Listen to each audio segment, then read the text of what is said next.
जय हिंद साथियों, कैसे हैं आप सब। स्वागत है आपका एक बार फिर आपके अपने YouTube channel Shri Shyam class में। जी हाँ साथियों, इस छोटे छोटे टॉपिकों की कड़ी में एक और टॉपिक आपके सामने लेकर आया हूं, सतत एवं व्यापक मूल्यांकन। साथियों, गारंटी के साथ कह सकता हूं कि अगर ये 10 मिनट की क्लास आपने देख ली तो यहां से एक नंबर आपको 100% की मिल जाएगा। सिर्फ इस क्लास को देखने से एक नंबर मिल सकता है। ऐसी छोटी छोटी क्लासें अपन अंतिम समय में आपके लिए शॉर्ट क्लास लेकर आ रहे हैं। साथियों, जो प्यार आपने अभी तक इस चैनल को दिया है उसके लिए आपका तहे दिल से धन्यवाद। यही प्यार आप बनाए रखिएगा। इसी प्यार को हम साथ में लेकर चलेंगे रिट मेंस की तरफ। रिट मेंस की तरफ आप सभी को मैं साथ लेकर चलूंगा साथियों। तो साथियों, सबसे पहले अगर शुरू करें, सतत का मतलब होता है लगातार और व्यापक का मतलब होता है सर्वांगीण। सतत का मतलब होता है लगातार, व्यापक का मतलब होता है आपके सर्वांगीण।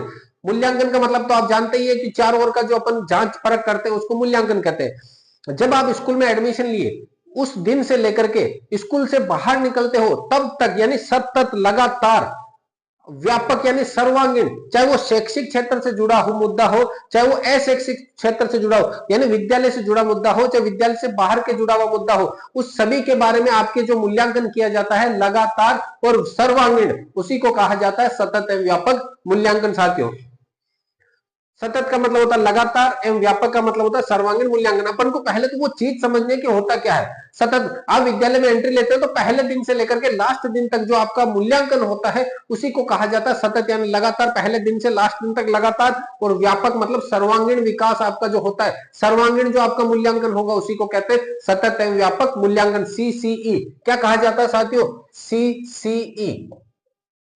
सबसे पहले सिफारिश की गई थी नेशनल एजुकेशन पॉलिसी 1986 के द्वारा, इसकी सिफारिश की गई थी लेकिन लागू नहीं हुआ था साथियों। सबसे पहले सिफारिश कब हुई थी? नेशनल एजुकेशन पॉलिसी 1986 के अंतर्गत। कौन सी पॉलिसी थी ये साथियों? सेकंड। पहली कौन सी थी? 68 में थी। करा क्या? इधर से अक्षर इधर से करा। मैंने बताया था आपको एनईपी के अंतर्गत। लागू कब हुआ? एनसीएफ 2005 के अंदर ये क्या हुआ साथियों? लागू हुआ है। सिफारिश एनईपी 1986 में और लागू कब हुआ है? 2005 में। ध्यान रखना, लागू कब हुआ है? 2005 एनसीएफ में। सिफारिश किसने करी है? सबसे पहले एनईपी 1986 ने करी है। शैक्षिक यानी विद्यालय से संबंधित, शैक्षिक यानी विद्यालय से जुड़े हुए वातावरण से संबंधित। शैक्षिक व शैक्षिक दोनों क्षेत्र में कमजोर अगर कोई विद्यार्थी, आपने दोनों क्षेत्र में इसका मूल्यांकन होता है। अगर कोई व्यक्ति कमजोर निकलता है, छात्र कमजोर निकलता है, तो उसका नैदानिक मूल्यांकन किया जाता है। निदानात्मक मैंने बताया था, पहले उसकी खोज करो। निदानात्मक का मतलब क्या होता है? कारण पता करना। निदानात्मक मतलब क्या होता है? कारण पता करना। उस कारण को पता करके उसका उपचार करना ही क्या है साथियों? सतत व्यापक मूल्यांकन है। छात्र कमजोर है, उसका निदानात्मक मूल्यांकन करा, किस टॉपिक में कमजोर है, किस सब्जेक्ट में कमजोर है, क्या कमी है, उसको पूरा करना ही क्या कहलाएगा? सतत व्यापक मूल्यांकन कहलाएगा। इसके आधार पर आप भविष्य के फैसले लेने में सहायक है। इसके आधार पर आप भविष्य के फैसले ले सकते हो साथियों कि छात्र कैसा है कैसा नहीं है, इसके आधार पर भविष्य के फैसले लिए जा सकते हैं। अब है मोस्ट इंपोर्टेंट, यहां से सवाल है साथियों। गीता भुक्कल समिति ने सीसीई को कक्षा 9 में 2009 में लागू किया। ध्यान देना, गीता भुक्कल समिति ने सीसीई को कक्षा 9 में 2009 में लागू किया। ध्यान देना, कक्षा 9 में 2009 में लागू किया, इतना से याद रखना। और कक्षा 10 में कब लागू किया? 2010-11 में करा।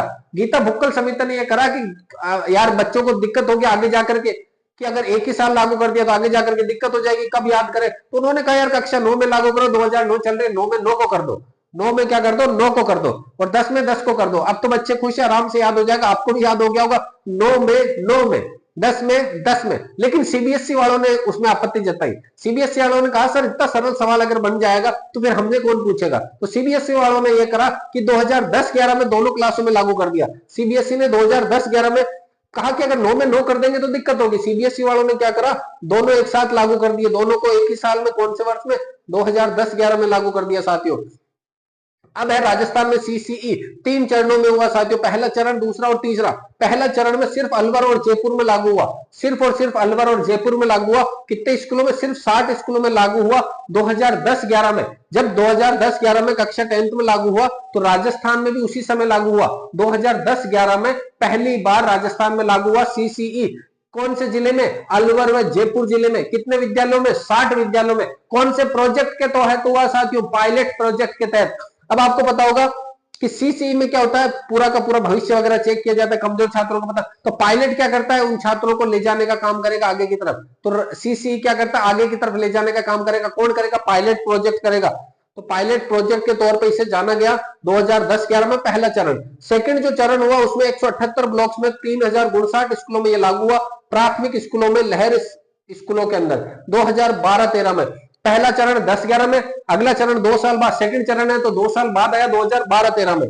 कौन कितने स्कूलों में, देखो संख्याएं नहीं पूछेंगे आपसे कितने स्कूलों में हुआ क्या हुआ, संख्याएं नहीं पूछेंगे। लेकिन राजस्थान में कितने चरणों में लागू हुआ, राजस्थान में 3 चरणों में लागू हुआ छात्रों। तीसरा चरण है आपके 2013-14 में, 2500 स्कूलों में पूरे ब्लॉक्स में, संपूर्ण ब्लॉक्स में लागू कर दिया गया। लेकिन ध्यान देना साथियों, राजस्थान में सीसीई को किस नाम से जाना जाता है, SIQE नाम से जाना जाता है। राजस्थान में CCE को किस नाम से जानते हैं साथियों, SIQE नाम से जाना जाता है। State initiative for quality education 1916 के अंतर्गत इसको जाना जाता है। मतलब अगर बात करें राजस्थान में CCE है क्या, हाँ है, लेकिन उसको जाना किस नाम से जाता है, SIQE के नाम से जाना जाता है। अब उससे पहले ये देखो, ऊपर वाली जो पढ़ने से पहले ये देखो कि CCE ने ग्रेडिंग सिस्टम लागू किया। ग्रेडिंग सिस्टम की कोई छात्र फेल नहीं होगा। ग्रेडिंग सिस्टम किसके आधार पर, जैसे को जो सबसे बढ़िया रैंक लाएगा उसको A1 91 से 100, दूसरा A2 81 से 90। अगर यहाँ पे A भी कह सकते हो आप, कहने को 2 वाले को केवल सीधा सीधा भी कह सकते हो। ध्यान रखना साथियों, A1A या फिर A1 A2 भी कह सकते हो।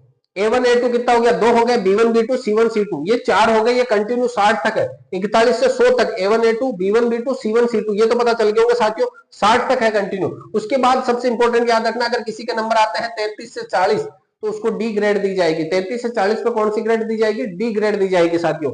उसके बाद E1 है 21 से 32 और फिर E है आपके 21 से कम, ये ग्रेडिंग सिस्टम। और CBSE के अनुसार परीक्षा का जो आयोजन होता है वो कितने चरणों में होगा, 6 चरणों में होता है साथियों। 4 तो रहेंगे फॉर्मेटिव, 4 तो क्या रहेंगे, फॉर्मेटिव यानी रचनात्मक कार्य, और 2 रहेंगे आपके सबमेटिव यानी योगात्मक। 4 FA1 FA2 FA3 और FA4 यानी 10 20 30 40। 40% तो क्या रहेगा आपके साथियों, फॉर्मेटिव, क्या रहेगा, फॉर्मेटिव। और आपके 60% क्या रह जाएगा, सबमेटिव। सबमेटिव का मतलब योगात्मक, अर्धवार्षिक और वार्षिक समझ सकते हैं, और फॉर्मेटिव मतलब टेस्ट समझ सकते हैं, कक्षा टेस्ट जो होते हैं 10-10% के। और सबमेटिव का मतलब हो गया आपके योगात्मक मूल्यांकन। अब यहाँ पर SIQ ने क्या करा, योगात्मक मूल्यांकन 3 कर दिए। ये FA1 FA2 ये सब कुछ हटा के क्या कर दिया, 3, 45 10 और 15। सबसे पहले जो टेस्ट होगा उसमें 45% सिलेबस आएगा, पाठ्यक्रम 45% आएगा। उससे अगले में क्या होगा, 45 के बाद में 10 और जुड़ जाएगा। 45 और 10 कितने हो गए साथियों, सोते यहाँ पे ध्यान देना, 45 के बाद में 40% है। 45%, 40% और 15%, इस प्रकार से सिलेबस आएगा साथियों। कक्षा 5 में SA3 नहीं है, यहाँ पे इंपॉर्टेंट है, कक्षा 5 में SA3 नहीं है, सबमेटिव वाला नहीं है SIQ के अंतर्गत, क्योंकि 5 में क्या होगी, बोर्ड परीक्षा होगी साथियों। 5 में क्या होगी, बोर्ड परीक्षा होगी। साथियों आशा करता हूं कि एक छोटी सी क्लास, शॉर्ट क्लास आपको याद हुई होगी पूरी की पूरी। सतत एवं व्यापक मूल्यांकन पूरा का पूरा टॉपिक क्लियर हुआ होगा। अगर क्लियर हुआ है तो एक कमेंट कर दीजिएगा प्यारा सा कि सर हाँ क्लियर हो गया, और कौन से टॉपिक पे आप क्लास चाहते हो वो भी आप कमेंट जरूर कर दीजिएगा कि सर हाँ इस टॉपिक पे आप क्लास लीजिएगा साथियों। और ये पूरा का पूरा मैं स्क्रीनशॉट आपके अपने टेलीग्राम चैनल पर मैं डाल दूंगा, वहां पर जाकर के आप PDF को डाउनलोड कर सकते हो। मतलब बार बार आपको क्लास देखने की जरूरत ना पड़े। एग्जाम टाइम में ये शॉर्ट क्लास है, आप एक जैसे ही फ्रेम देखोगे, जैसे ही PDF देखोगे, आपको हर एक शब्द मुख जबान याद हो जाएगा। तो साथियों इन PDF को संभाल के रखना, लास्ट में रिवीजन करने के तौर पर बहुत ज्यादा काम आएगी। अब कुछ साथी कमेंट करते हैं कि सर आप बहुत तेज पढ़ाते हो, तो साथियों तेज बोलने का मतलब है कि आप अगर इस टाइम कम है, आप 1 से 1.5 गुना में देखो, 1.5 से 2 गुना में वीडियो को देखो, इससे अच्छा मैं ही बोल दूं 2 गुना में। साथियों यहां ध्यान देना, अपन वीडियो एडिट वगैरह करते हैं, लेकिन अगर आप देख रहे होंगे इतने दिनों से मेरी क्लास, बीच में कहीं पे कोई कट नहीं लगाया जाता। शुरुआत में मैं कैमरा ऑन करके आता हूं, उस समय का पूरा कट रहता है, बाद में जाके मैं कैमरा फोन बंद करूंगा, उसका कट रहेगा, लेकिन बीच में कोई कट नहीं देते हैं साथियों। तो साथियों अगर क्लास पसंद आती है तो वीडियो को लाइक करें, दोस्तों के साथ शेयर जरूर करें इस क्लास को। मिलते हैं अगली क्लास में, तब तक के लिए जय हिंद, वंदे मातरम।